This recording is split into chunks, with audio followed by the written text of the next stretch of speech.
something else that the Morrison and Frydenberg government have done. They've said, oh, we're going to wean the premiers off the money, off all the free cash they've been getting. Really? But are they? Are they?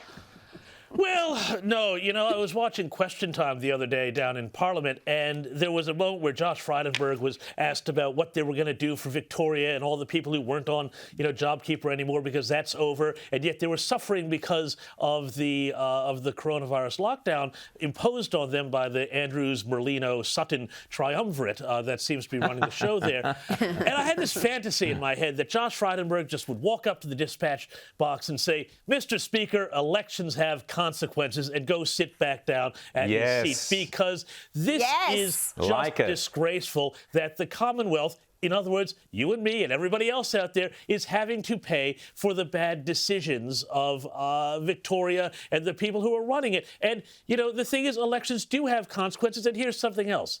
Governments can borrow money. The Commonwealth doesn't have to be the only one to borrow money. Victoria can go out and borrow money themselves if their decisions have meant that people are out of pocket. They can borrow, they can pay for it, and they can answer to the people at the next election. The Commonwealth is not an insurance scheme for premiers' bad decisions. Well, they also have another choice, James, which is not to borrow any money at all and not to lock the joint down at all because of the consequences. But Rita, do you have fantasies about Josh Frydenberg in the same way that James Morrow has just confessed that he does?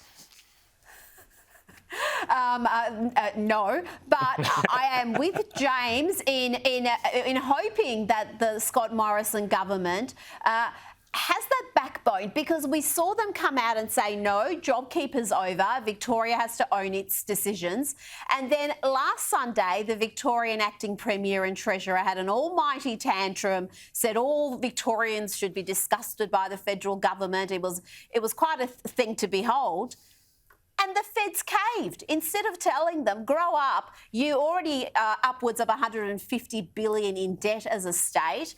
Support your citizens who you've locked down by borrowing a little bit more money and giving them appropriate compensation. No, they've come to the party, and I think they've incentivised further lockdowns. And all the states have shown they're fairly quick to lock down. All states except New South Wales, the gold standard. They just will not follow the New South Wales example, no matter how well it works. That's one of the things I don't understand, how 15 months into this pandemic, there's been no learnings. There's been no movement in okay, there is another way. And another state's done it and done it successfully on a number of occasions. Maybe we'll try that instead of just completely shutting the joint down.